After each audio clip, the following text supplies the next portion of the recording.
The following broadcast is intended for mature audiences. These are real people sharing very real, deeply personal experiences. This content may be considered triggering for others and for those who are sharing. The chat room is a privilege intended for discussions and sharing. You are not being asked to agree, but you are being asked to stay civil and refrain from personal attacks. Listener discretion is advised.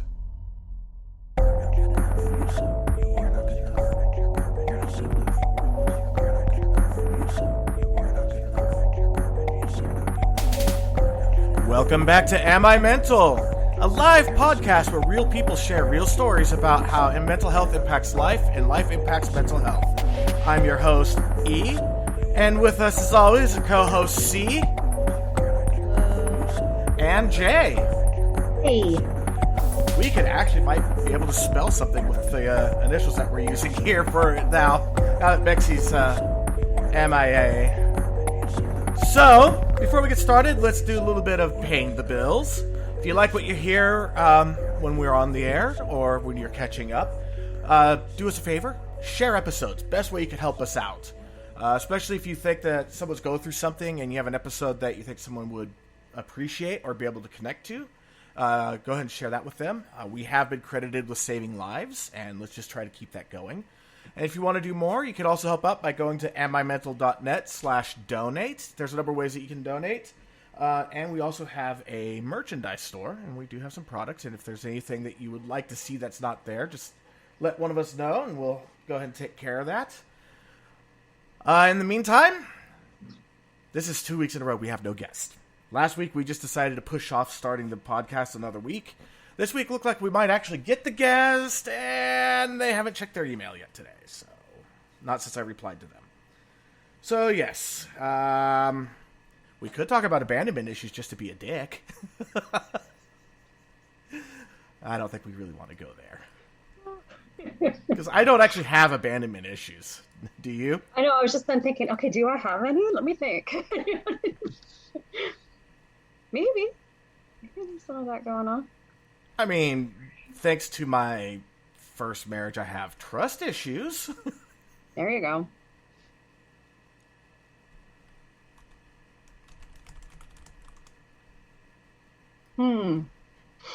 Yeah, so other than that, I mean, here we are, just another week. There's been a lot going on, like, in the world lately. It's a busy time of year for people, too. It is. You know, we have graduations, end of school, setting up summer programs, camps, planning vacations, all that fun stuff, which is a very stressful time, too, in its own right, because it's a total break from routine. Yeah. Like, for example, my kids absolutely despise their daycare provider. Absolutely despise her. My daughter will do everything in her power to delay going long enough so that way I have to take her to school instead. Well, school's out now, so that doesn't work anymore. Right. Although she did get into a summer program with an insect camp. Oh, well, that's cool. We have an insect kind of business thing that goes around to various children's activities and events. And that's really cool. Yeah, about to learn how important they really are. Cool. And the third and final part of their camp is spiders. Ooh. Yeah, which I want to be there for that. Of course. Yeah. Not Have like they said if they are guest speakers and stuff? Because I'll bring my Black Widow. I was going to say, you could bring Lebony. Yeah. And her bibis. Oh, man. One of my exes just messaged me. They're listening. It's all an insect program. Of course you found an insect program. I might have a reputation.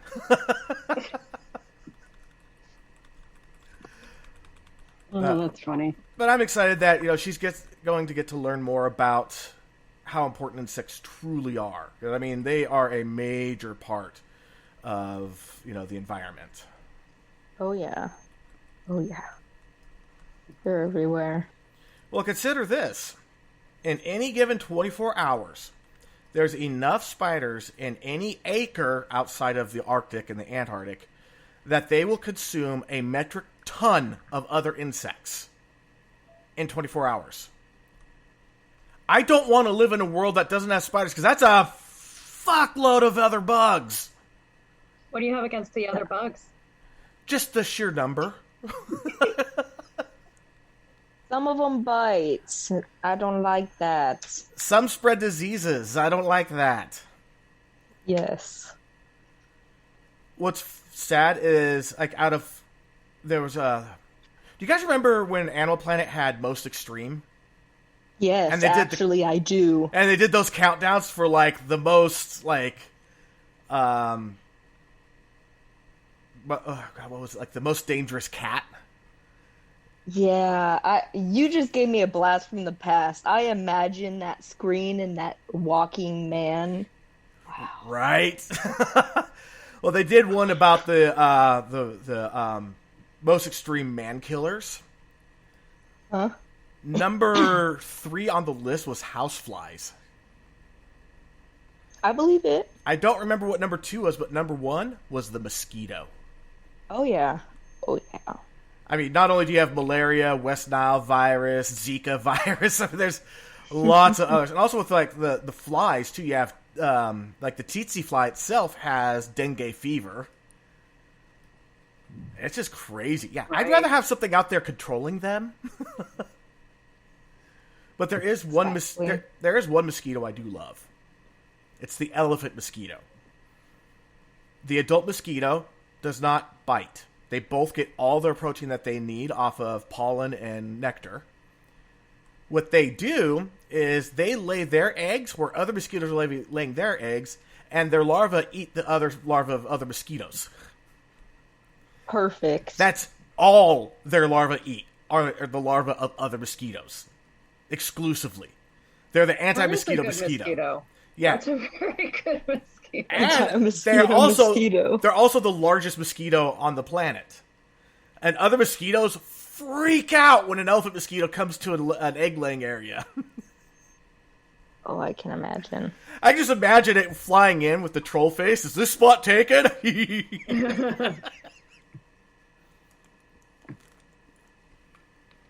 Hey kids, we got a smorgasbord!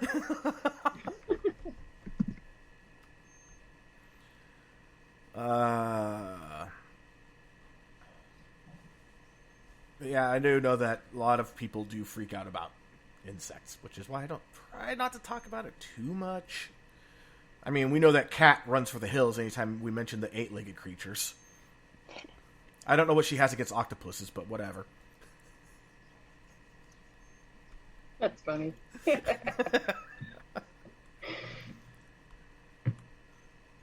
I guess we could share about things that we just kind of find interesting, I guess. I mean, there's not much to talk about. I mean, lately I've discovered Mr. Ballin on YouTube. Oh my god! Sorry. What was that about? You know Mr. Ballin? Yes! I watched it. I've been watching him for months. I just discovered him about a month and a half ago, and I've just been binging. My favorite collection right now are the top 3 places that you shouldn't go, but people have. Yes, people went anyways. Yeah. Oh, God. All of them. Like, so many are diving. And He is such a good storyteller. He really, like, draws you in. He even puts, like, random things on the screen that you have to try to find. Yes, and I'm always so, like, drawn into the story that I don't even look. Right? I'm just listening to him. He is an incredible storyteller. Although, I have to laugh. The last video that I went on, we upload 3, 4, even 5 times a week. Double space. We upload 3 or 4 times a week. Double space. We upload 2 to 3 times a week. Double space. We upload 1 or 2 times a week. You are here. Double space. We upload once a week. Double space. We upload every other week. Double space. We might upload occasionally. I'm just playing with you. It's like, I've noticed the quality has been going up as the frequency has been going down, and I have no issue with that. Oh, yeah. I would rather have higher quality. You know, I'm a quality over quantity kind of person. Exactly. Unless we're talking about water, because then I'll take the quantity if I can, because I thirst. Depends on the scenario. If I'm out in the desert, I will take quantity over quality. There's your scenario.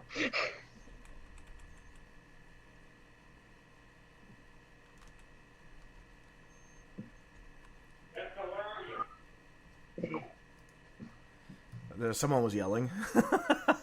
Yep, that's my brother-in-law. It's so laggy I can't even mute myself. Yeah, I noticed it was like it was muted laggy before, and now it's laggy again. I think you need to restart your phone. My phone's really hot right now. I'm trying to charge it because it was super low. That will cause lag when it gets super hot. Yeah. Well, at least for a while, it was frozen on a smile. Yeah. That's good at least. Yeah. But yeah, graduates. It's so laggy I can't even mute myself. What? You graduate you. Oh, yes. Yes. Yes. Yes. I'm happy. I'm happy for you. Congratulations. That's huge. Thank you. It was really nice. It was pretty quick after we were done waiting for I don't know how long because I didn't have my phone, but it felt like a while.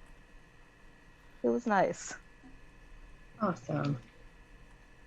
Yeah, it's got to be one of the greatest feelings in the world. I mean, I remember when I graduated, I didn't think I was going to, but I did. Oh yeah, in the past I remember like not thinking I would ever graduate, and it honestly it felt super surreal. Like this is part of my graduation. This is me graduating. I'm actually doing it. It felt weird. Yeah, I mean, I flunked my final quarter of my senior year, so I had to actually go back. The high school wouldn't take me back, so I went to the neighboring continuation high school, which was supposed to be GED, but they wound up actually getting accredited about a month or two before I graduated, so I actually wound up getting a diploma, which was pretty nice. It's amazing. Yeah, so that was awesome, and it was just kind of I had failed. I was like, yeah, I'm not going to graduate. I'm going to be one of those guys that's going to have to try to make it in this life without a high school diploma, which again, Easier said. It's pretty well, easy these days.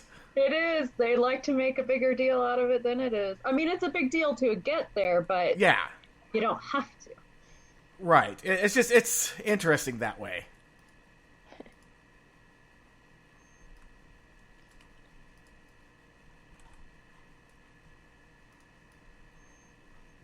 And that's an interesting topic right there. The idea of the weight that we put on ourselves based on pressure that is false or misleading. Right. And I mean, and I'm not trying to take away from the fact that you graduated. I was super thrilled that I graduated. Yeah, but for the people that maybe it isn't right for them, or there's other options that arise, but they pass them up because, but I got to do this first. Things like that. And I mean, I know quite a few people from my grade that when they turned 16, they just got their GED and went straight off to JC. Yeah. More power to them. Maybe I should have done that. I don't know that I had the maturity, but I had the intellect. That would not have been an issue. The issue would have been, I'm now surrounded by a bunch of adults and I'm unsupervised. Mm-hmm. Yeah. Or, my son wants to eventually be a part of my business. So the family business sort of idea. Well, his school, when he was enrolled in that school, wanted to talk him out of that just because, some kids end up regretting it. So they wanted to push him toward, a college trajectory. Of course. In the meantime, the idea that I was going to let him become a part of the business was what decreased his anxiety. He was on full panic mode till he heard that he had like a plan and that he liked it, because I would let him include game design. Why not branch out into that, Why not? I mean, Yeah. it doesn't really matter where you're doing your development. The fundamentals are the same. Exactly. So I was like, well, there's nothing saying that you can't start here if you want. And it really helped him to develop goals for the first time. But they were like, no. You still have to do everything we want you to do. No. So that's an example of them heaping on the pressure when there's actually an opportunity right there that doesn't require all that pressure. Yeah, and that's one thing that really bothers me is how you'll hear them always pushing college, always pushing college, always pushing college, but they're not pushing useful degrees. You just need to go to college. Well, what should I do? What are you interested in? So now I've got a lovely history bill. Right. Yes, I've got the degree. Oh, yay. But, I mean, and it is true that if basically anything that you're interested in, like if you have a passion for it, become a subject matter expert in it, someone somewhere will pay you for that knowledge. And that is true. Now, can you retire off of that? Who knows? Depends on what it is. There are options that people will pay you for and that you can retire off of. So it's not like that is the only option. And like I told my kids, though, it's like, look, they're going to push you to go straight to college. I'm going to say go to a trade school first. Get yourself a trade. And then use that money that you make on the trade to pay for your own college so you don't go into debt. Exactly. And who knows, you might have so much fun doing your trade that you may never want to go to college. And there's nothing wrong with that. And high schools are finally catching on that they've underplayed trade schools for almost too long, and now we need more people going into trades. I mean, honestly, you can make 6 figures a year collecting garbage. Yeah. Because the demand is that high now. Yeah. Because schools ignored trades. Exactly.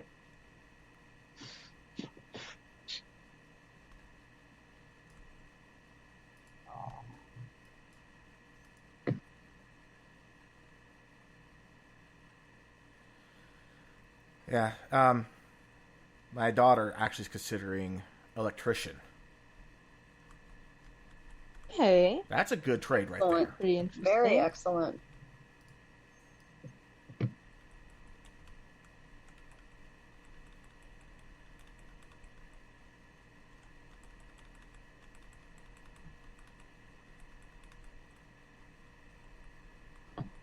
And here I am, a web designer. Nothing to do with my degree.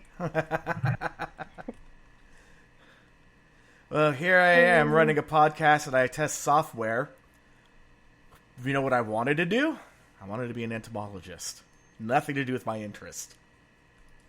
Yeah, anything close to the degree or a degree I might have had or something falls more into the hobby realm, which is pretty expensive hobby. Yeah, well, I mean, the worst I've ever heard, I met this person. They were dressed up as a pirate out in public. It was their thing, and I'm not judging. I think that's awesome that they were doing that. I've had plenty of friends that dressed up like all sorts of stuff out in public. There's nothing wrong with it. So anyway, we started talking a little bit, and they actually had they were wearing a name tag and it had doctor on it. And I'm like, really, you're a doctor?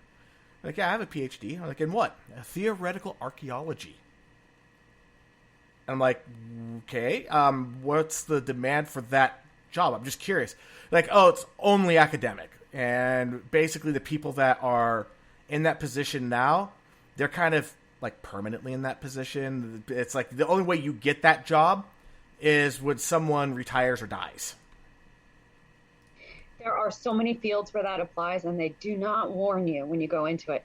I remember it was about a week or two before I graduated with my history degree, and they sat us down, and our professor explained to us that most of us were going to be attorneys, that most historians go on to be attorneys.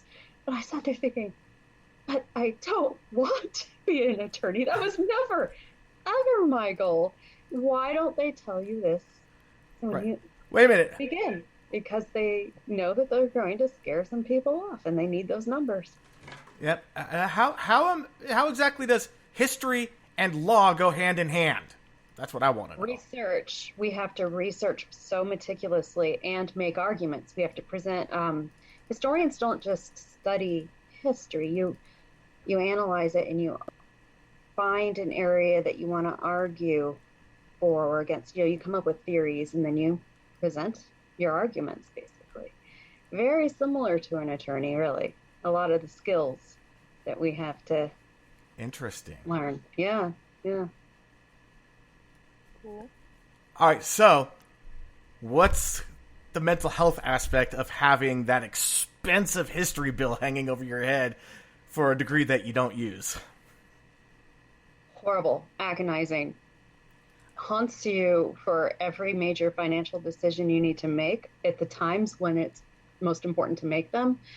Took us forever to buy a house and stuff because that shows up as part of your debt, right? Yep. So it's a huge deal.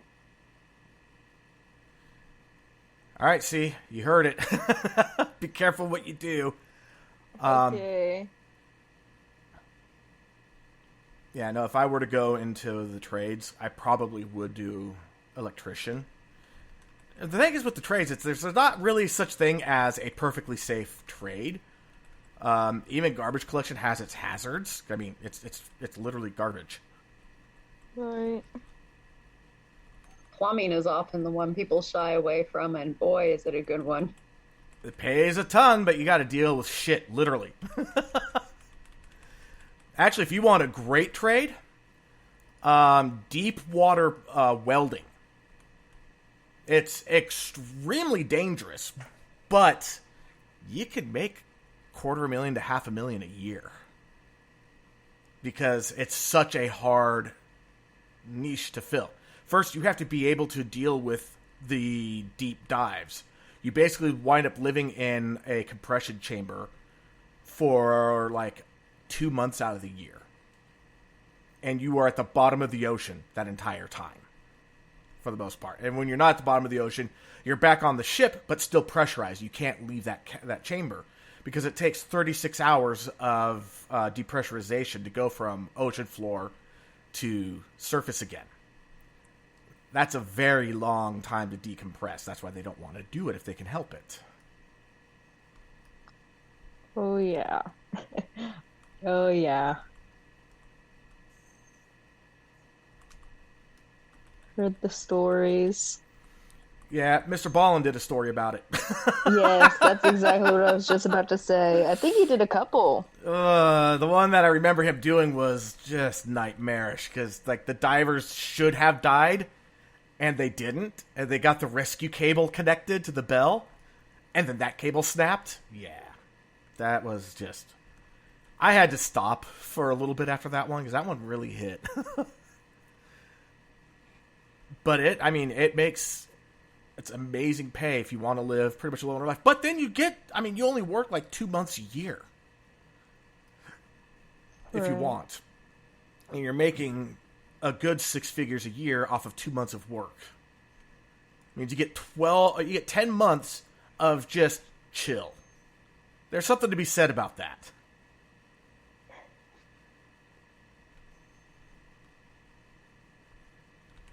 I would go electricians. I have electricians in my family, so I can like ask questions and bounce stuff off of that. And I also spent some time working with solar, so that translates really well. Okay.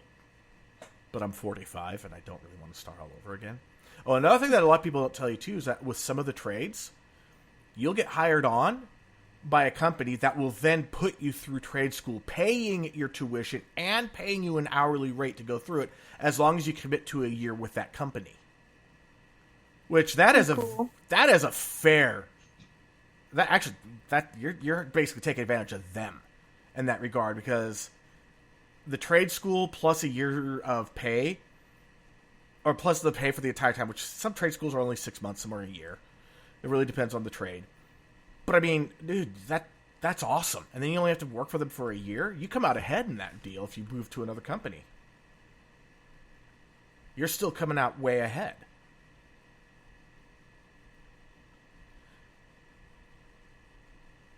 So what are your plans, C? I plan to go to a 2-year, get an AA, then transfer to a 4-year to continue my education to get a doctorate. In? Psychology. Sweet. I actually booked someone who's going to be coming on this season who has their PhD in psychology. And they just got out of school about a year ago. So it's still really fresh. I started out in psychology, and I should have stuck with it. You know how many people start in psychology and don't go any further after the start? My daughter's one of them. I realized I was going to be very, this is going to sound horrible, but so many of the examples and stuff that we were studying, I thought, oh, wow, I'm going to spend my life annoyed with people. Now look what you're doing. Wow.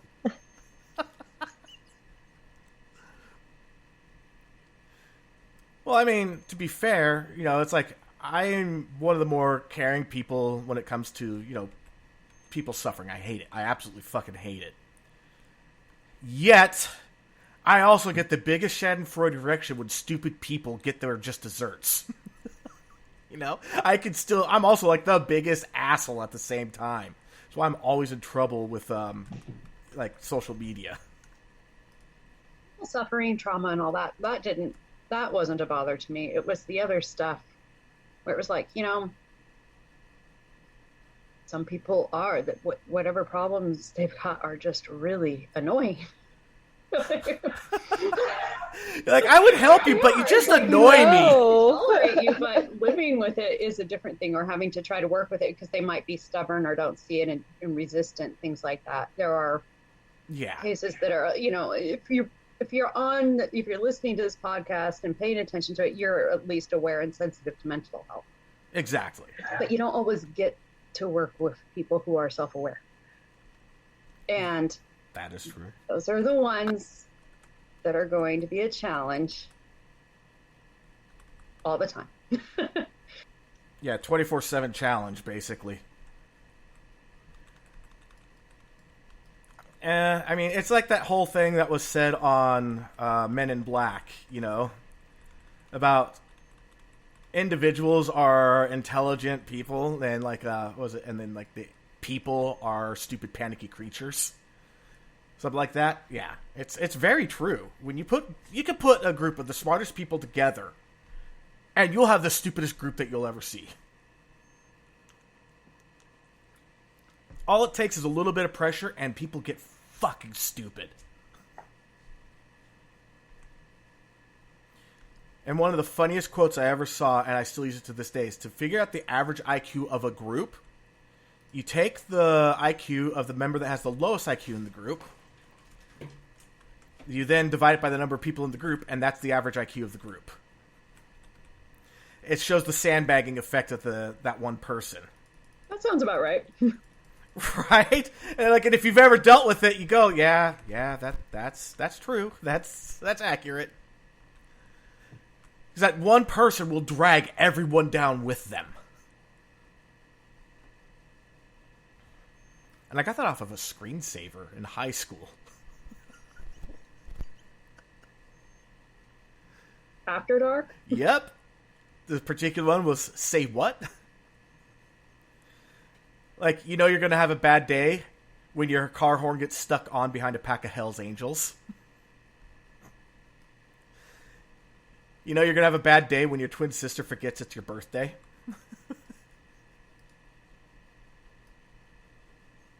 Stuff like that. This is where it all began. Mm. Yep. You're going to have a bad day when you wake up to go to put your clothes on from the party the night before and realize there are no clothes. Walk of shame.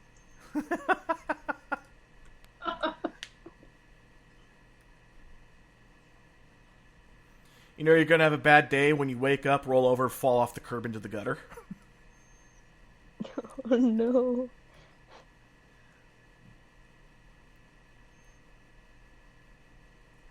That's one of my favorites.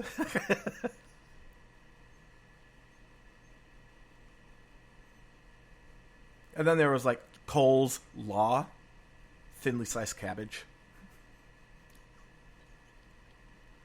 Jay's stuff in her face right now. It just gave that grin like, oh god, that joke. Okay. Valid, but damn it.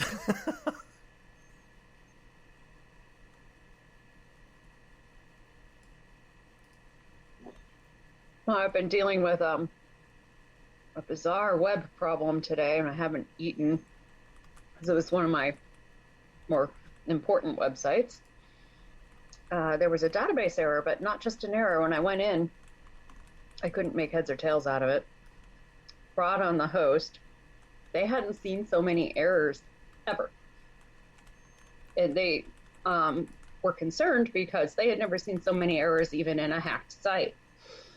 Oh. So they brought on a team to keep an eye on their database server because they're concerned because it was all of a sudden like pointing to all kinds of different hosts even. Like, what the hell is going on? So I thought I had done something wrong, but they're saying, no, actually, we're a little worried that it's us. Well, so that was an adventure today. At least they're taking ownership of it. Yeah. There is something to be said about that. And that's our host, by the way. Oh! Yeah, I'm not going to throw that name under the bus.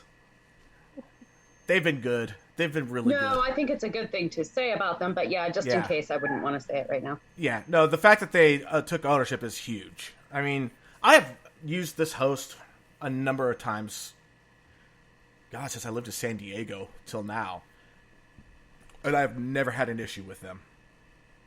Except when they stopped their newsletter. I had an issue with that. Because their newsletter's fucking hilarious.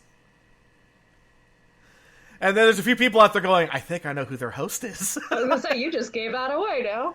Yeah, but if you know who they are, you also know they're pretty awesome. And yeah, you know what? Nobody goes without having errors. It's just not possible. It happens. Somebody somewhere made a mistake. It happens. And I'm not going to... It could be that their server was hacked, which is also not on them. But right, all it takes is one something more important. They're worried. Yeah. And I mean, it could also take one site that's not secure to allow their server to get hacked. That's not on them. That's on the client. Exactly. So, yeah, I don't see it as their fault so much as it's just on their end. Yeah. As opposed to something that I did, which was reassuring because prior to that, I'm hearing, I've never seen so many errors ever. Wow, go me. All of a sudden you're like, what kind of web developer am I? Not to mention it was a super simple WordPress site.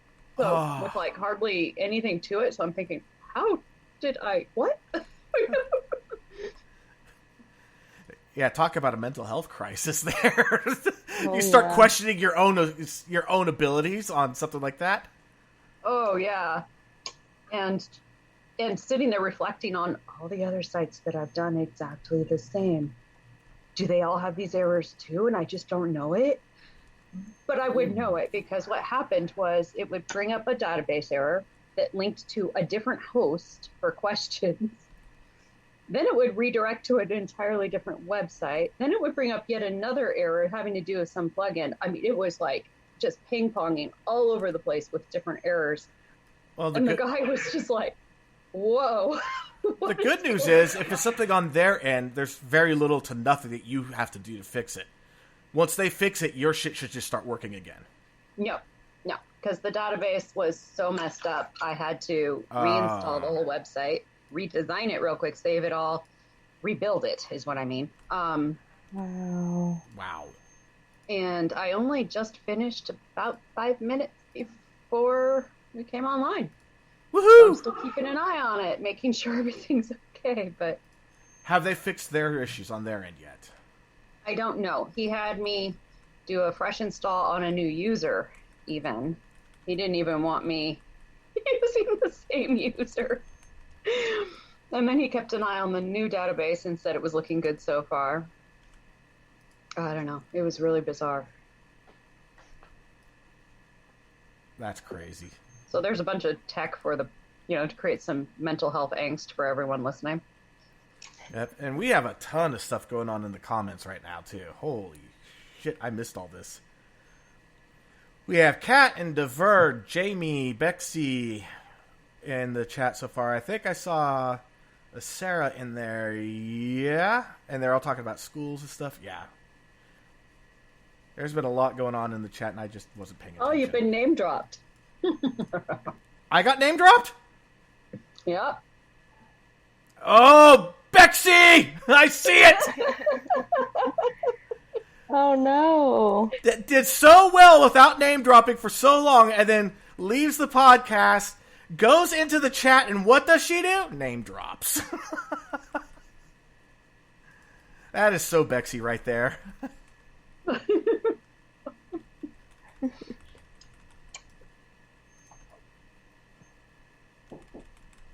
Ooh. I heard door knockings. I know I'm the only one that's not muted. Well, there is so much eating going on right now, so I'll just keep eating unmuted. Bexy, I did it. Hides in the box of shame. Took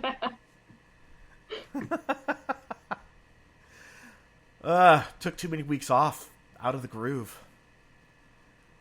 At the same time, though, if we don't take any weeks off, which we've done that once, we did 2 seasons back to back, by the end of it, you're just like, I don't want to do this. I don't want to do this. As much as I love what I do here, it's a lot. It is a lot. This podcast is a lot of work. And I'm It's a lot to fit in. And Yeah. I'm still getting resistance to it. The same resistance that I've talked about in the past. The same resistance.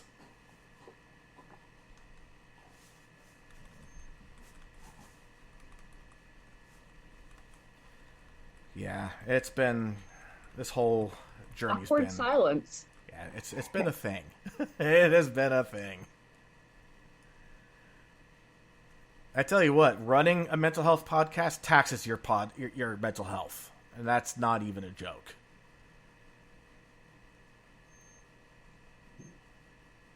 Yeah, I'm sure it does.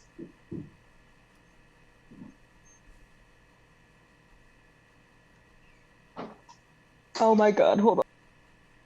Uh-oh.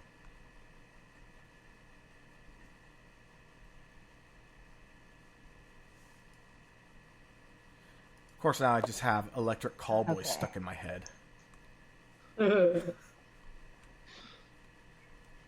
We got the moves. We got the moves.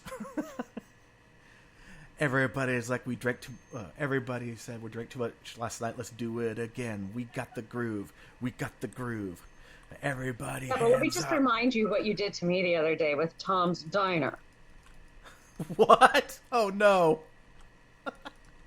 Yeah, you did that. That's better than Breakfast at Tiffany's. That song takes for fucking ever. That is a long goddamn song. Yeah, Bexy just threw in there, too, that the breaks are important with this podcast. So, the first person, they had to cancel because they had already committed to DJing a event before they went ahead and said, they accidentally double booked. And that's fine, I get it. We're still talking to get them back on.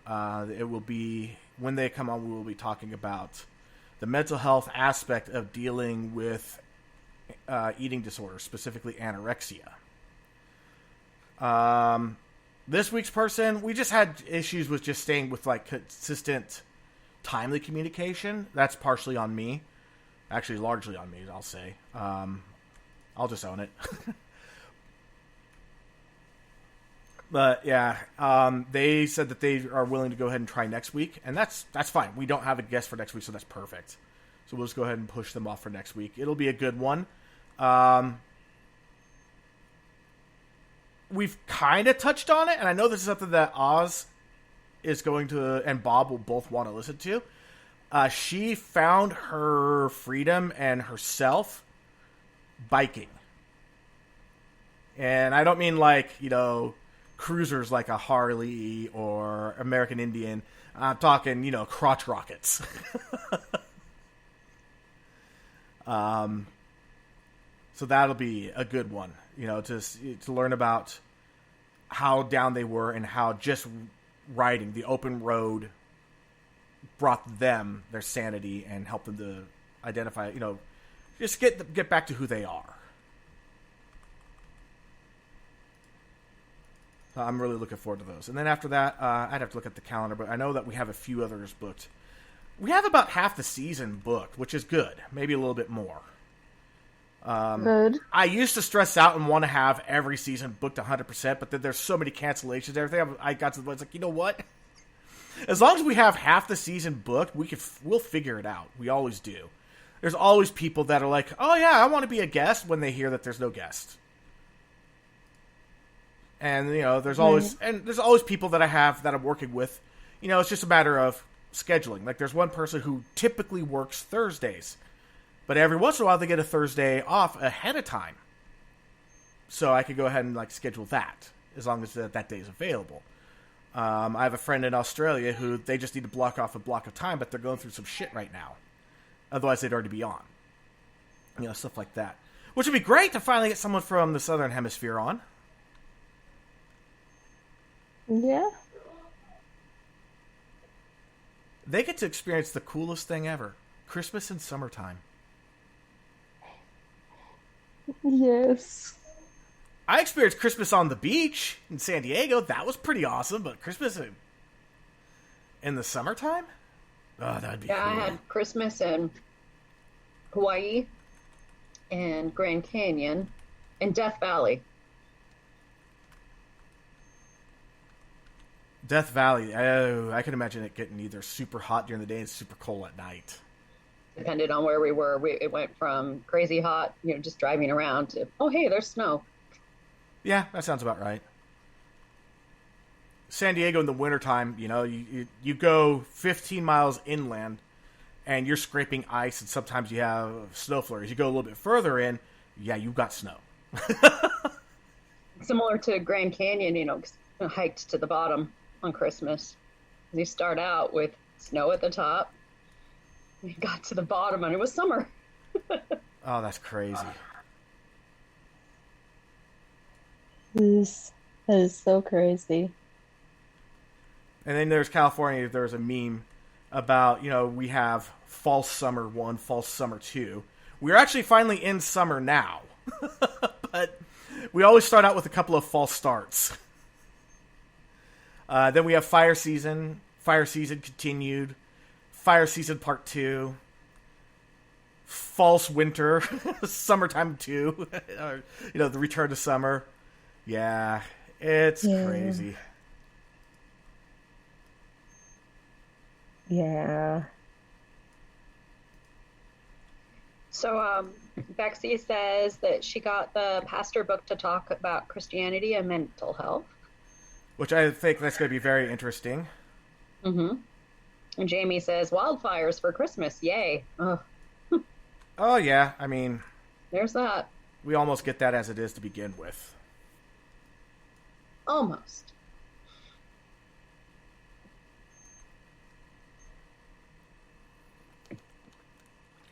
I still remember the biggest fire that I was ever in started in October.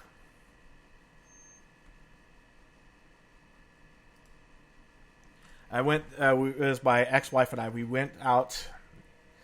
All right, so anyone in San Diego that's listening, do you remember Wildcat Canyon Road? And why, during the Cedar Fire, it was such a big deal? Because that's where we were the day before the Cedar Fire broke out. We were going to a pumpkin farm to get a Halloween pumpkin. A little pumpkin patch thing. And as we were driving around, my ex was like, it's actually rather beautiful out here in its own way. And I literally said, yeah, but one spark. I really didn't mean it. The next day, woke up and there was a plume of smoke going through the air that was coming from Riverside County directly into El Cajon, where I lived. And it was a very windy day. The Santa Anas were super strong that day. Wow. And, yeah. And when was this again? This was, I want to say 2005? October 2005, around then. Okay. Maybe 2004. It might have been 2 years before I moved back.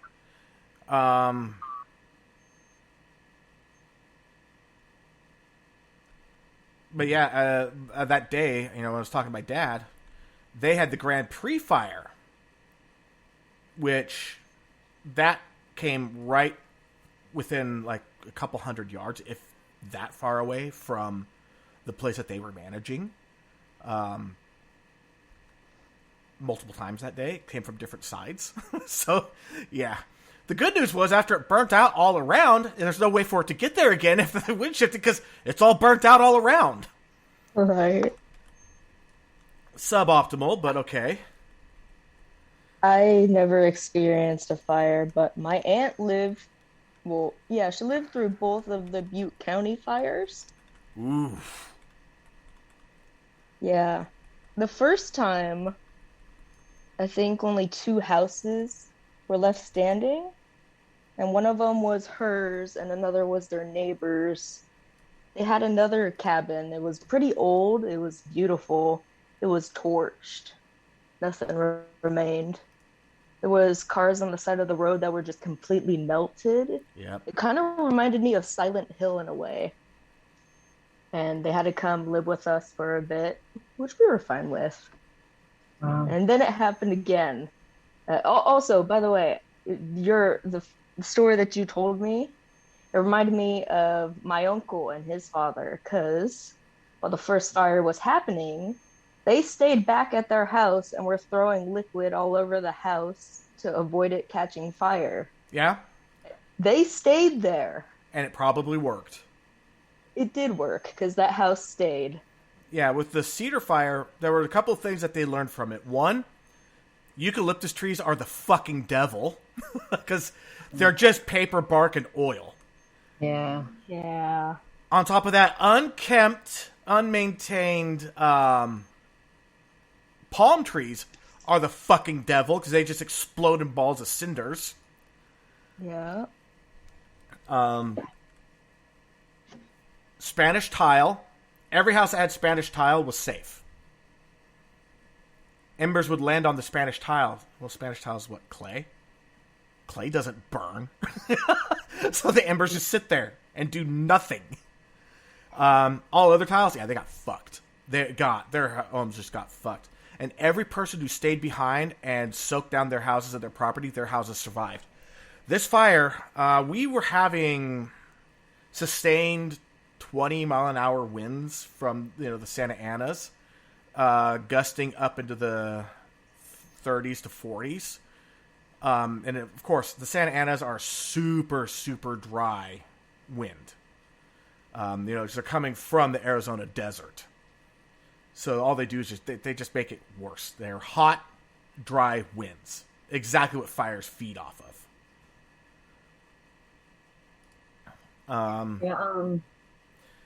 But yeah, the fire also, because of the winds, it was traveling so fast. There were times that the fire itself was so hot, it would flash burn the vegetation in front of it. So the fire itself would travel 70 to 80 miles an hour.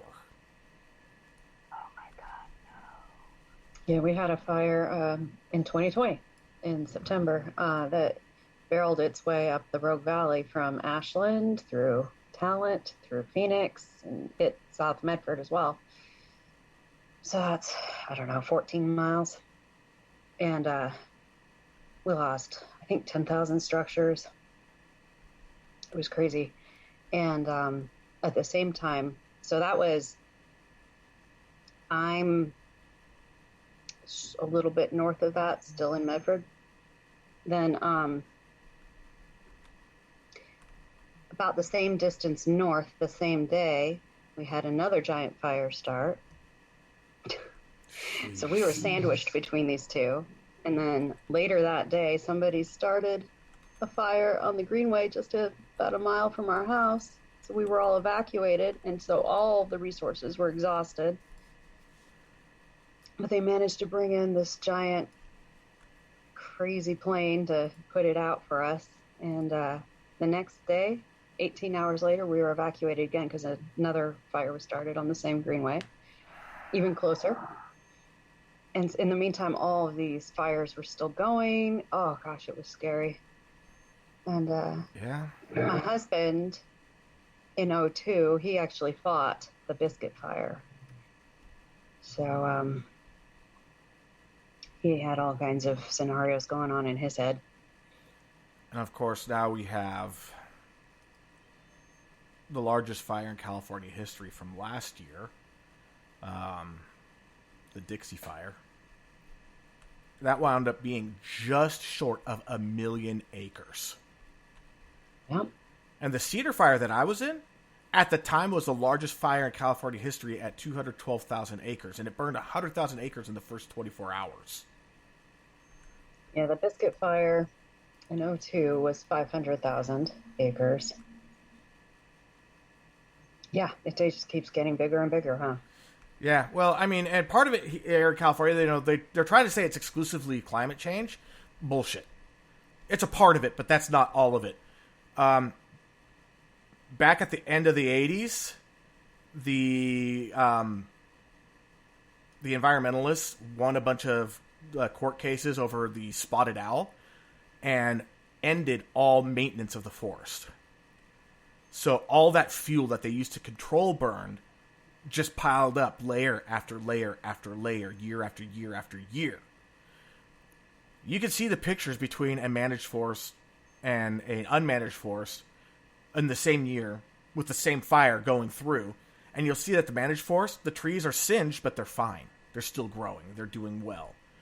In the unmanaged forest, it's just a bunch of timbers, just charcoal everywhere. And in our area, it's not to do with that for us. So it wasn't forests that it went through. And what we're getting around here is a lot more urban fires. Yeah. And like I said, I'm not saying that climate change isn't a factor. It absolutely is. But we need to see the whole picture. Yeah, if we only attack the climate change aspect of it and we don't manage the forest, we're only dealing with one part of it. And we still have a very serious issue. It's a lot to tackle. I mean, some forests, the layer of fuel is like 5 to 10 yards deep, compacted. Yeah, when that shit catches, it burns for a while, and it burns super hot. And I mean super hot. Yeah, it was shocking. The Alameda fire that went up through the Rogue Valley. What did burn? What you think doesn't burn did burn. And I mean, it was super hot, and it was wind driven, and like people's, you think your safe deposit box is safe. No, It'll melt. The contents inside, like the box itself may not melt, but the contents inside are fucked. They did. Oh, I'm sure it did. I mean, all the metal structures, everything, nothing was safe. Brick was not safe. Things were not. Well, brick is clay and straw. Guess what the flammable part is? Yeah, exactly. So it was really shocking to people what did burn. It was a real shocking experience. And now the whole area is still rebuilding. It's going to take forever because we lost so many residential structures and businesses. But tons of, I don't know if I told you about this, all the hotels locally being turned into housing. Oh, no. Oh, yeah. Yeah. All through the valley in our city, too. Tons of hotels being turned into housing just to recover from that. And they're still converting hotels into housing. Okay, so you know those high-tension power line towers? Those tempered steel large things? You remember the car fire that happened just outside of Reading by Whiskey Town? Is where it started. Well, my parents were evacuated because of that fire. And that fire to this day has the largest fire tornado ever recorded. It was an F3. Wow. Yeah, those structures, because of the intense heat and the super strong winds of the fire tornado, they look like they basically turned into almost like a putty with the way that they were twisted and torn down. Like, these structures should never, ever, under any circumstances, suffer that kind of damage. Ever. Yeah. I still remember seeing the helicopter footage of that fire tornado. It's like nothing I've ever seen before. And speaking of mental health, what it does to a community, now we can't have a windy day without so many of my friends and local acquaintances and stuff having major anxiety attacks and freaking out because it happened to be a windy day that day, and that's how it started. And so it's just wind alone. That's all it'll do it. And we're all freaking out. Yep. And, it's been a while now.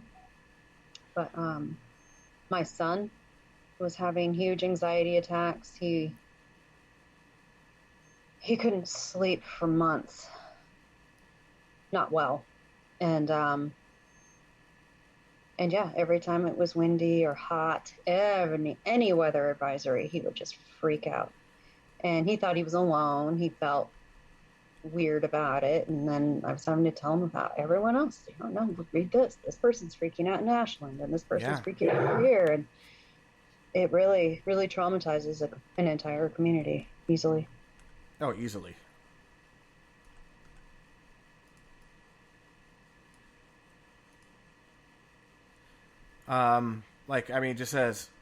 Just in around here, because so many fires have been sparked off by poorly maintained power lines.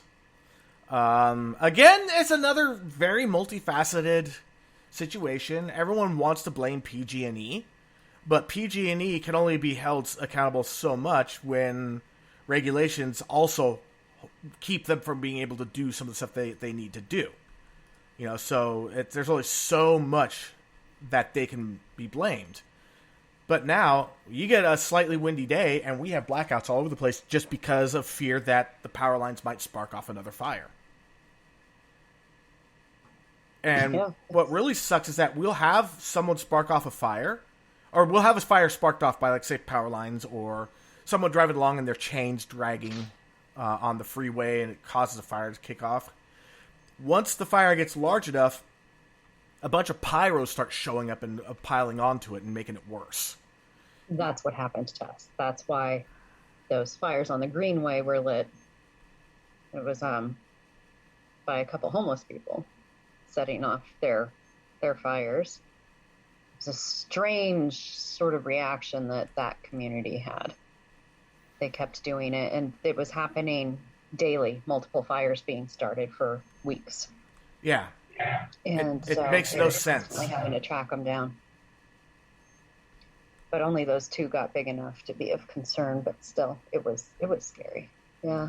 Like copycat arsons? Yeah. Yeah.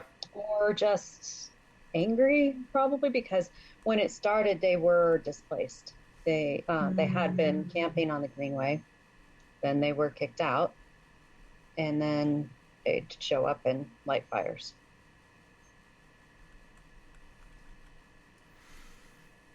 I just don't get it. People suck. Individuals are awesome. People suck. Yeah. And I know that one day someone's going to listen to this stuff in the future and be like, he's kind of a dick. Yeah, I am. I never said I wasn't. And that same person is going to pause and go, but I agree. If they're rational, they might. Mm-hmm. God, he's a dick, but he's making valid points. He's not supposed to say that, though. But I agree. But you weren't supposed to say it. Yep. Yeah, but guess what? they say it too. It's one of those things. I'm absolutely convinced that if one person is saying it, 10 people are thinking it. And I think the ratio gets large. I think the ratio gets larger the more taboo the subject. You know, like there's certain things that you're not supposed to talk about. If one person says it, it might be closer to like 30 to 40 people thinking it because it's a taboo subject and no one wants to be the one to say something first. And you get that one person that goes out there and says it, and a whole bunch of people quietly just sitting there nodding. They're like, I'm not jumping into this, but yeah. Yeah, I'll bring up a sensitive subject and watch people squirm a little, and next thing you know, asking questions to sort of get in there and agree, you know, like acting like, yeah, feeling it out a little more. Did she actually mean it? You know? Right? Yeah, I really did. This and that pisses me off, and I'm going to tell you that.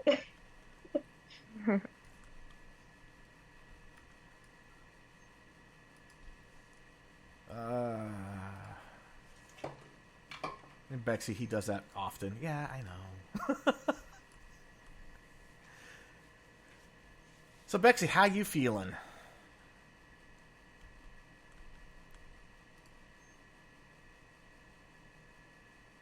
Okay, Ooh, slowly, Jamie silently tapping one's head does speak volumes. Jamie just said something in there about hunting parties were planned if the purposeful fires kept happening. Yeah, there were hunting parties forming for the Dixie Fire too. Yeah, all those fires that kept being started. All of our local friends were privately chatting together, making plans. My at the time, 8-year-old daughter was in on it as well. She is to be feared. So, yeah, they were really not making friends there, you know. Yeah. No. So when the Cedar Fire broke out, my kids were still pretty young. One was in grade school. The other one wasn't even in preschool yet. And the smoke kept getting thicker and thicker and thicker and thicker. You know, started getting lower and lower to where distances for on the ground started being obscured. You could really smell it. It got to the point where we started seeing ash flying through the town that I was in. And it's like with my dad, you know, he was dealing with the Grand Prix fire at the time, and he was like, okay, so like the evening's coming. He's like, I think that our struggles are over now. There's nothing left to burn. And I'm like, yeah, and based on what I'm seeing, I think that by the time your struggles are over, ours are about to begin. Sure as shit. Sunset came, and we could see the fire creeping into the valley, coming over the hills. And the whole time, it's like, you know, we didn't have TV at the time. We had a DVD player and a VCR. That's all that we had in our house. You know, and we did that on purpose so that way we could control what our kids saw and didn't see. And we went out and I got an antenna because, yeah, I wanted to keep track of where all these fires were. And the thing was that during this time there was a Cedar Fire, and then there was another fire that broke out in Otay Mesa, which is south of San Diego. It's a little suburb. And that fire merged with the Cedar Fire, making it really big. And they wound up cutting off almost every freeway in a ring around where I was. This fire went from Riverside County to the ocean in 24 hours. It made it to the FAA building right off the coast in San Diego City proper. So, trying not to panic the kids, the ex-wife and I, we were quietly, you know,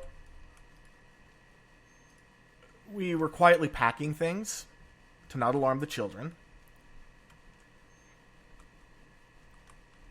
We were paying attention to what was going on, you know, as far as where the fire's progress was, et cetera, et cetera. You know, it was super intense.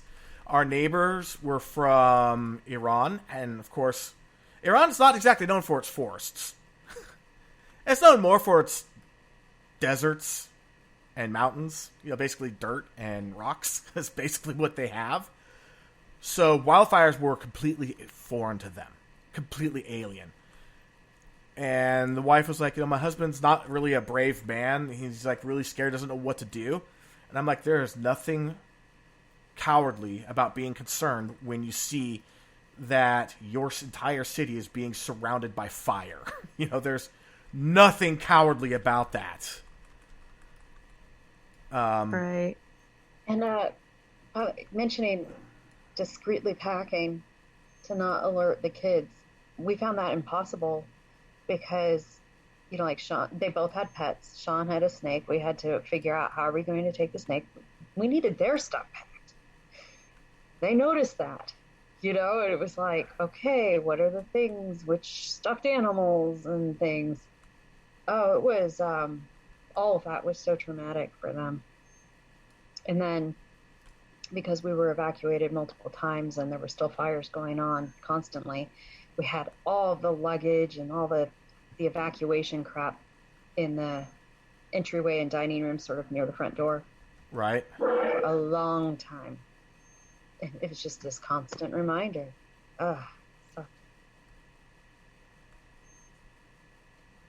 That's awful. Yeah, as our kids, they never really caught on what we were doing because we kept them distracted. Like, one of us would pack, the other would keep them distracted. They knew something was up. Because, obviously, kids are sensitive to the moods of parents. That's just a given. That's just the way it is.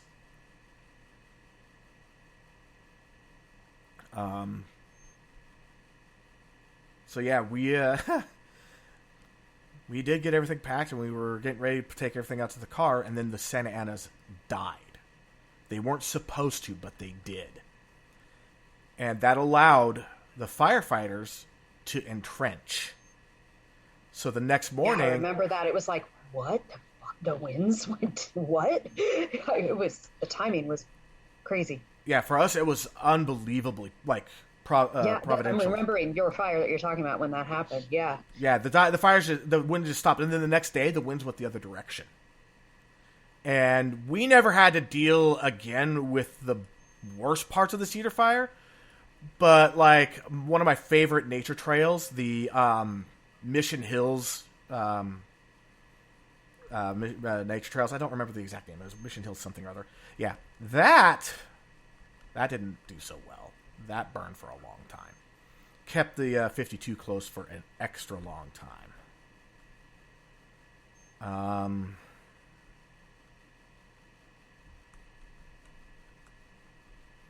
Yeah, no, it was a very terrifying time. I had never been so scared in my life as I was during that time. Yeah, the second evacuation, the day after the big fire started, our house is 3 houses in from the main street, and when we were looking up, in that direction, it looked like the fire was 5 houses away. It was just huge and orange, just right at the end of our street. It was so scary. Yeah, my dad said the same thing about the car fire. He walked out of his office, looked towards the car fire, and said the flames were so high, he swore it was inside the property already. Yeah. It was still miles away. And I wasn't able to find our cat, so we were leaving her behind. So the kids were really upset about that too. And then Jamie showed up because he had been at work, and he was determined to get the cat. So he was pulling in as we were pulling out, trying to get out of there as soon as we could. Could have killed him for that. Because now the stress is even higher, right? Is Jamie going to get out in time? Name drop.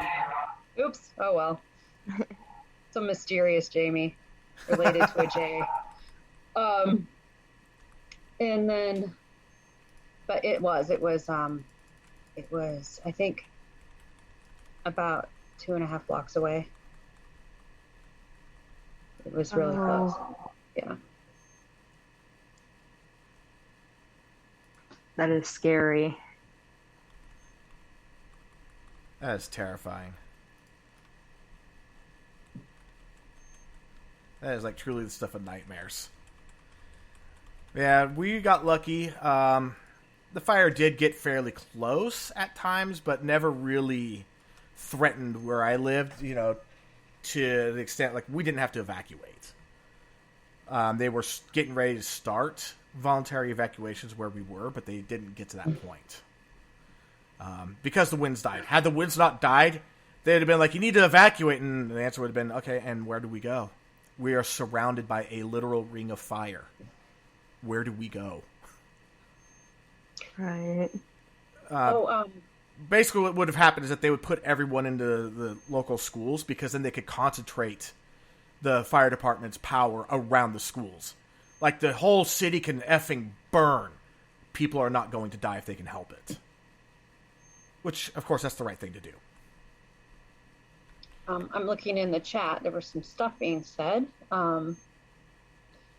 Bexy finally answered about my question how she was doing. Yeah, she said, well, I had to go to the doctor today. There was some abnormal bleeding. Long story short, Hashimoto's is continuing to fuck me. It's caused digestive issues, which have caused small fissures in my colon. Oh. That's horrible. I need to speak to Bexy. Yeah. Yeah, so on top of the stuff that's been going on in my life as well, and with Bexy having her shit going on, I lost one of my best friends of my life. Mm-hmm. Not like they died, just... Right. Yeah. Misunderstanding happened, and I don't know that it can be recovered. I hope so. I really do. I hope they're listening.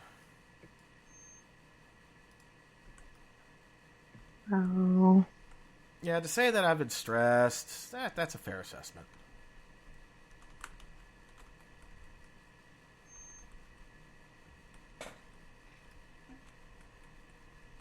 My dad's asking for today's dad joke because I didn't send one. Yeah, well, I'm not feeling up to it today. I usually do daily dad jokes, but yeah, I'm just not feeling it.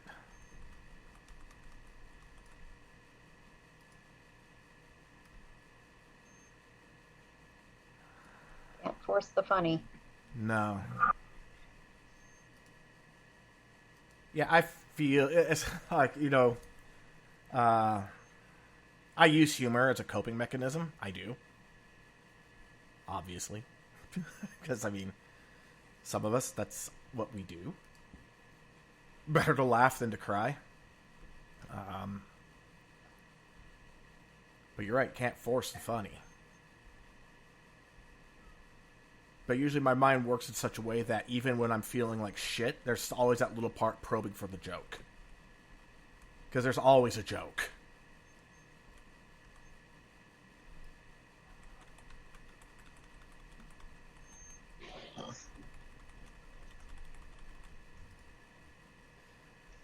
But yeah, not today.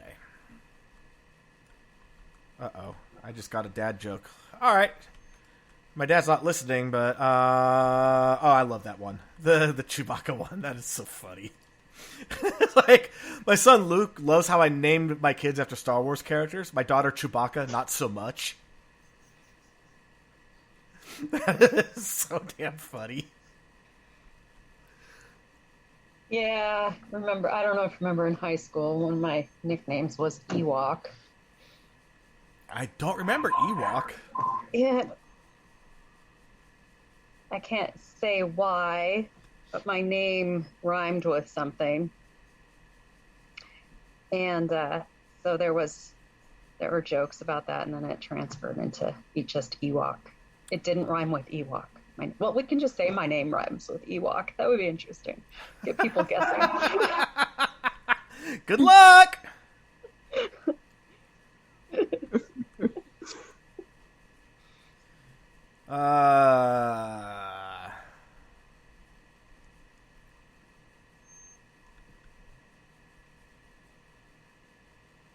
You know, I'm just going to send that one to my dad. It's going to take me a minute here.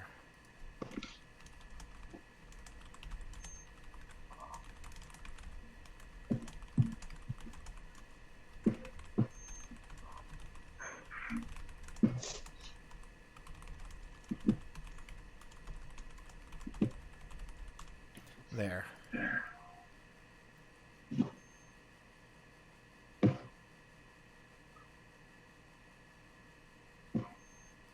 Uh-oh. Okay, so I've been told repeatedly now by multiple people, have to go see the new Top Gun. It looks good. I've know people have gone and watched it, and they've all said the same thing. Sneeze! Yeah. That's not a good review. No. No. No, I heard that it's very, like, the storyline feels very organic. Like, it doesn't feel like anything's forced. The action makes sense. It's not action for the sake of action. Oh, good. You know, it all ties together really well. And one thing I did see is that Tom Cruise insisted on limiting CG to as little as humanly possible. So the combat scenes and stuff that you see when they're flying are actually in cockpit cameras and cameras around the plane. Cool. Wow. Yeah, so they're using a lot of practical effects. I appreciate that. It gets tiring when that goes away. Agreed.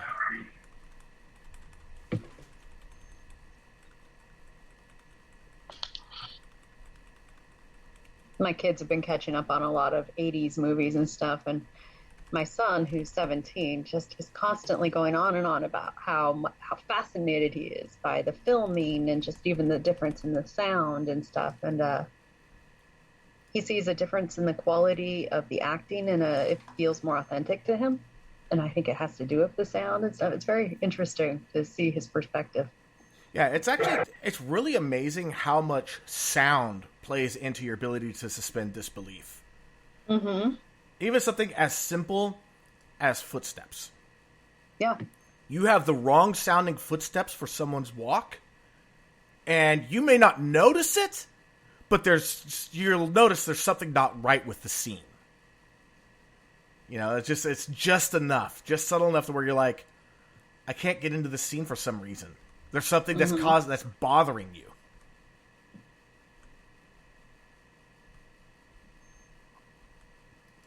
Yeah, so it's been amazing. I've been watching a lot of things on YouTube about that too, where they would go in and deliberately change a sound very subtly for a scene, and try okay, now can you figure out what we did to change this? And it's like you watch the scene, you're like, God, there's something so fucking wrong, but what is it? Because it's that minor, but it's enough. Yeah.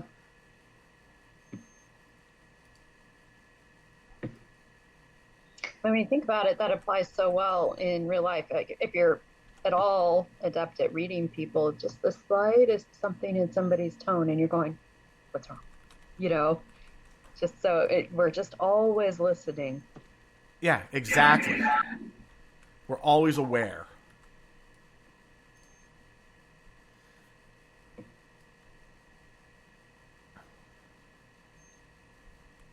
Let's see what's going on. Anything in the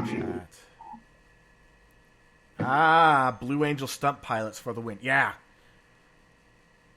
That's awesome that they got the Blue Angels involved with Top Gun. Because I can't think of better pilots besides maybe the Thunderbirds. Oh, I'm going to have to go see that. That's one to see on the big screen for sure. Oh, for sure.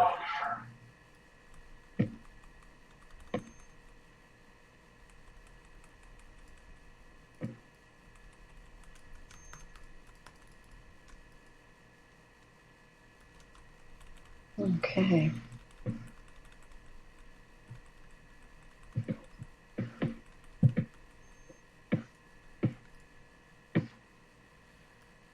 My mind's drawing a blank, sorry. I'm just sitting here singing We Have the Moves in my head again. No, you deserve to have Tom's Diner restuck in your head. No, that's okay. No, don't really. You have earned it. It's a privilege. We got the moves. We got the moves.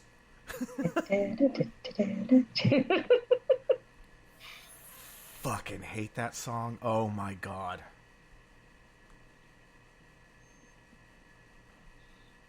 So that has got to be one of the worst songs ever made. That is up there on how terrible it is with the Proclaimers. pretty much everything. The Proclaimers. I don't even need to go with it any further. I just never forget it because, like I said, just that day earlier, I was sitting there listening to some music and that came on, and I was like, oh, no, we are not listening to Tom Steiner. And I stopped it. And then later, there you are humming it at me. And I just really, it wouldn't have gone well if I was in person, okay? You would have been hurting. Stop it. No. How did you do that? I did it because I can.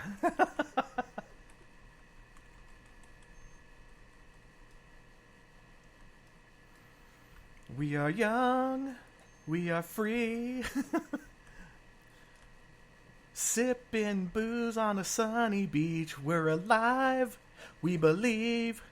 The summertime memories, they never fade away. That's a good line, though.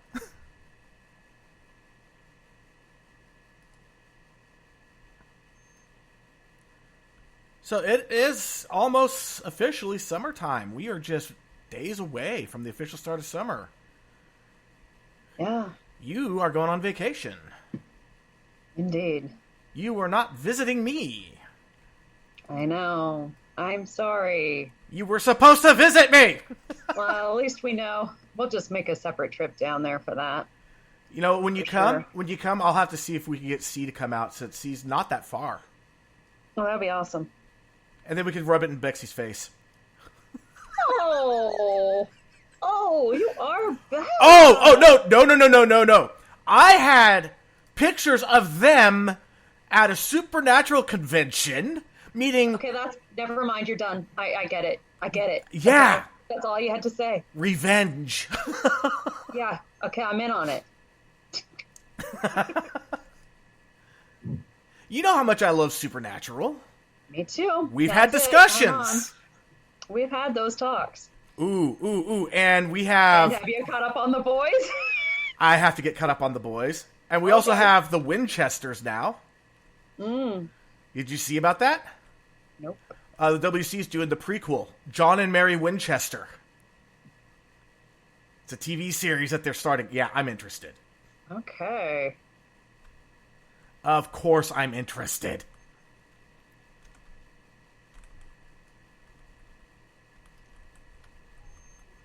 It's the Winchesters. It's the boys' parents. Yeah. Yeah. That'll be great. Might be one of the greatest things ever. No.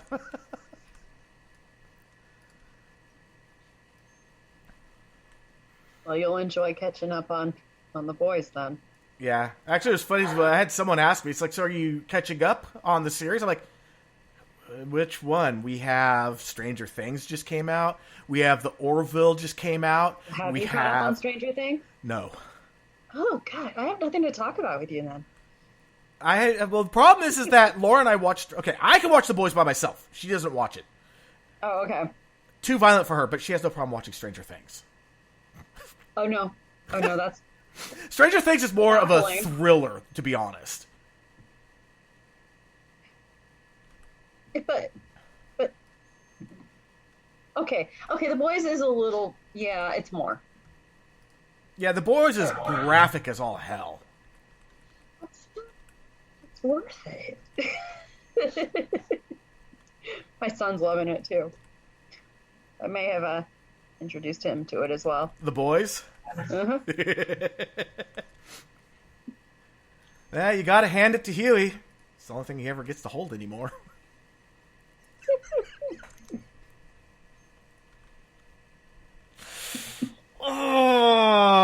For those that don't get the joke, I'm not sorry. Watch the show. Watch the show. I am definitely not sorry in the slightest. God, I thought there was another series, too, that just dropped. Oh, I'm sure. Let me think. Because I know I'm behind on some stuff. Yeah.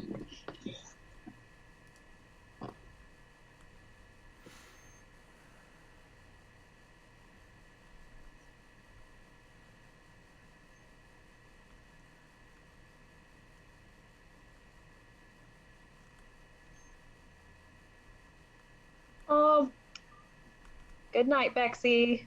Good night, Bexy. Night, Bexy. Good night, Bexy.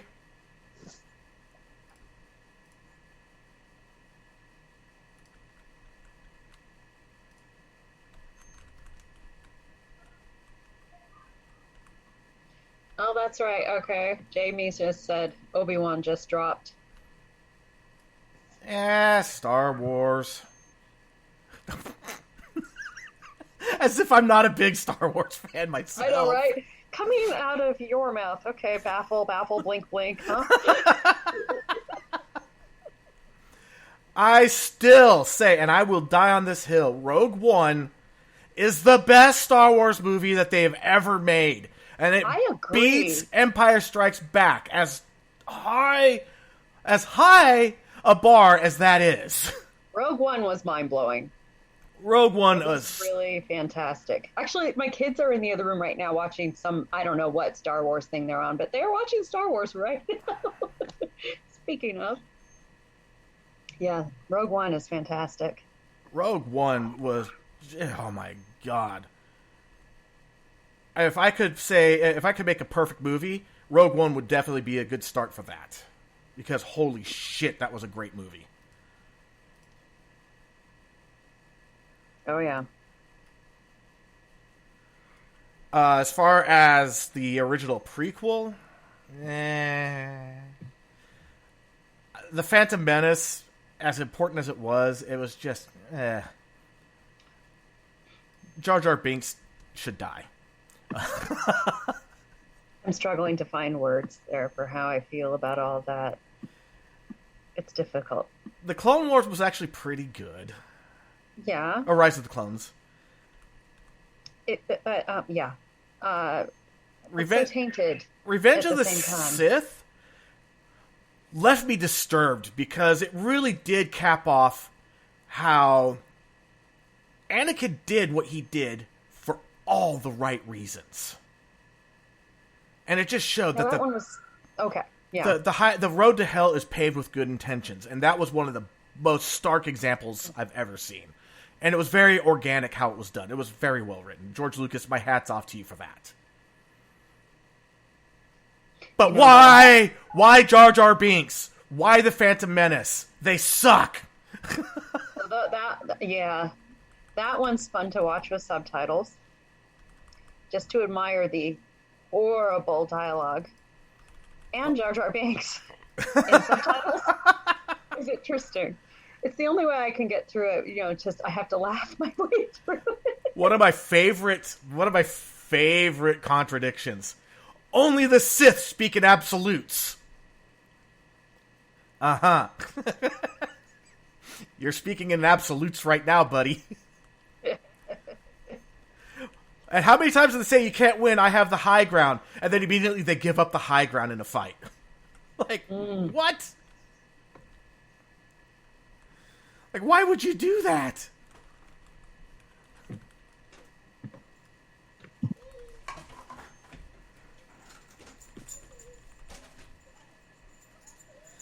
But I love Star Wars. I'm not gonna lie. I like the fact that it was different languages and stuff. The one thing that I didn't quite like, I mean, I kind of did, but I kind of didn't, was how in Star Wars it was one climate per planet and one main species per planet. Other than Tatooine had multiple species, but it was because it was a port. And yeah, there was a few things I'm just like, Yeah, there's always something. Yeah. But I did like that every species had its own language. That was probably my favorite thing of the whole Star Wars everything. Mm-hmm. Because that's very organic itself. That, because that makes sense. Where like Star Trek, every species speaks English. Why? Hey, these Ferengi, we've never run into them before. Oh, they speak English. Mm-hmm. Every Klingon ever is fluent in English. Every Romulan ever fluent in English. Everything. You're like, oh, well, universal translators. And when you run into a brand new species that you never run into before, how do you have instant translation? These are some pretty big plot holes, people. Yep. I always love that. That always happened in Star Trek and stuff, too. Another really experience. Monstrous plot hole from Harry Potter and the Sorcerer's Stone. The revelation that Severus Snape was doing the counter curse, yet Voldemort still trusted him for years? Right. I'm sorry, there isn't a spell out there to plug that plot hole. Oh, man. Considering Voldemort was on the backside of that guy who said it. Who was casting the curse to begin with. It's like Voldemort was there. He knows. He has like a shared brain with this dude. Oh, God.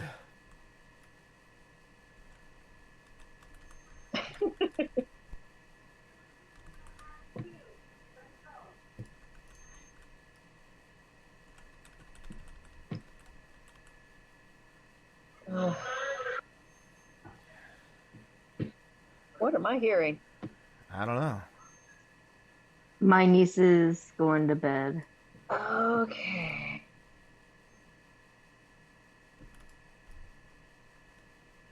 Ease that time, huh? Ease that time, huh? Yeah. Yeah. Honestly, I don't know what you were saying. I just agreed because I didn't want to ask again. Nice. He was messing with his words anyway. Trying to kind of threw nonsense at you. Yeah, I do that. Ease something I do sometimes. Was deliberate. No. Yes.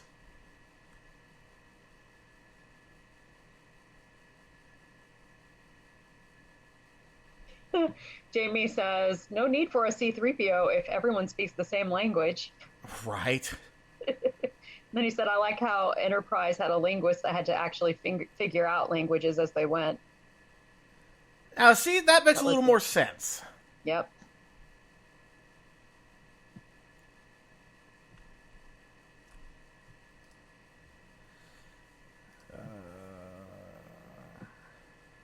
I never watched Enterprise, though. Which is funny. Like, I consider myself a moderate Trekkie. My dad... That one was good. I liked Enterprise a lot. I keep hearing a lot of good things about that one. So I do need to go and watch it.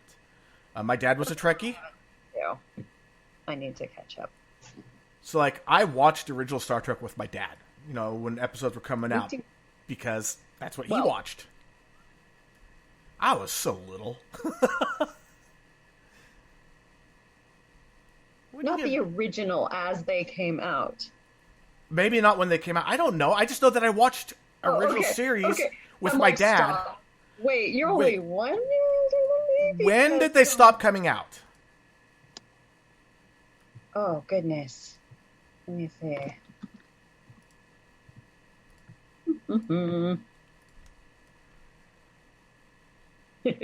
Because if they stopped coming out... That's what I thought. What? I believe it's going to be before 1970. Yeah, then I never saw when they came out, obviously. Yeah. But, no, I watched the episodes with my dad. Lots of episodes. Me too. Now, I watched all the movies with him. It's funny how you worded it, though, that, as they came out, because my dad, it became a household joke every time one was on. And remember, there weren't that many seasons of the original. No.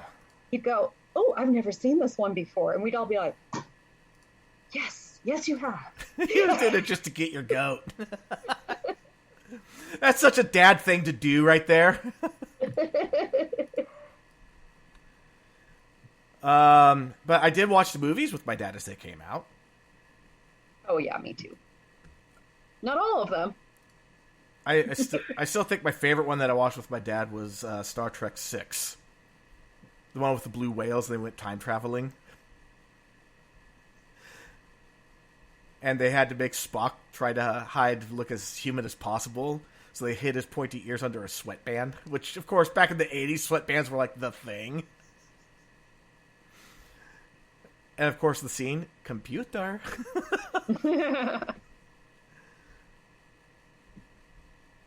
Then I discovered The Next Generation after school one day. Yeah.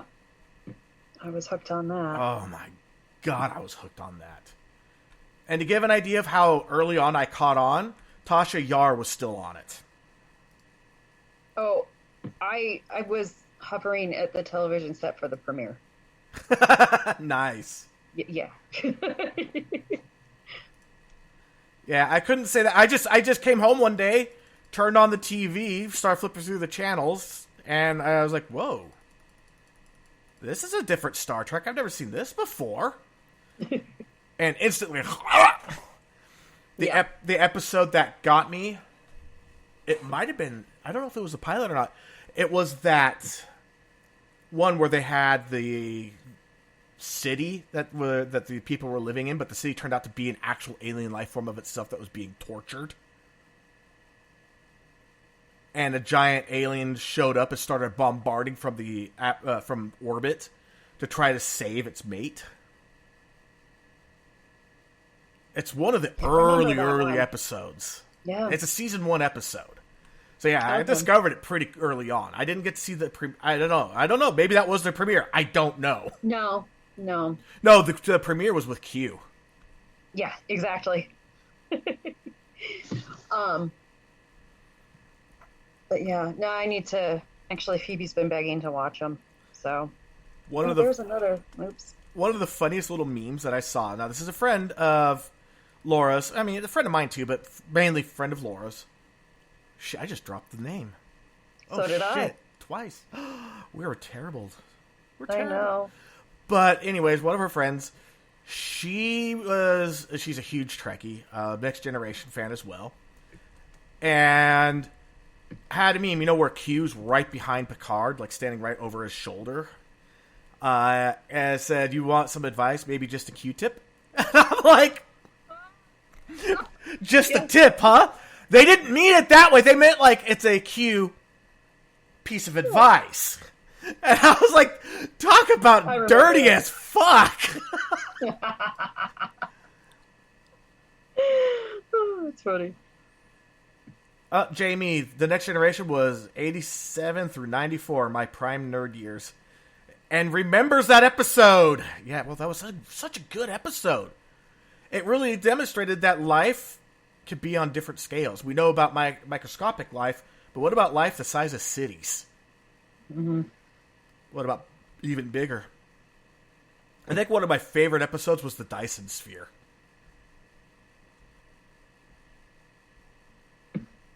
Oh, yeah. It took you a minute to remember. No, I was looking at what was just... I was looking in the chat room. Ah. Oh, he's been name dropping her for an hour. Yeah. We're good. So next week we will definitely, hopefully most definitely, certainly have the motorcycle freedom person. Awesome. I'm really looking forward to that episode. I'm still working on rescheduling the anorexia one. That person's very, very busy, and they have a lot going on. I know they recently went into rehab, so it may be a little bit before we get a rescheduling. Okay. Yeah, their weight dropped so low, they had to go to the ER because of heart problems. Oh, yeah. When you have no body fat, muscle's the next thing your body goes looking through, and your heart's nothing but a muscle. Yep. Same with your lungs, your diaphragm. So much of your body is muscle. It's just such a strain. Yeah. But this person's attitude is just amazing. Yeah, they have their bad days. And they have their days where we, as a group of her followers, collectively pick her up. and say you got this, we got your back. Her daughter's amazing and will hijack her account occasionally and put people on blast. Like, my mom's nice. I'm not. I'm like, I love you. I really love your daughter. She's like, she's protecting mama.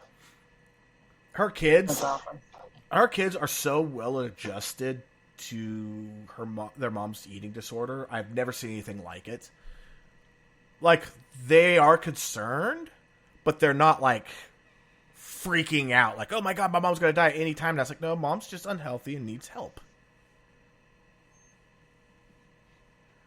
All right, C is about to jump off. You want to say anything before you go?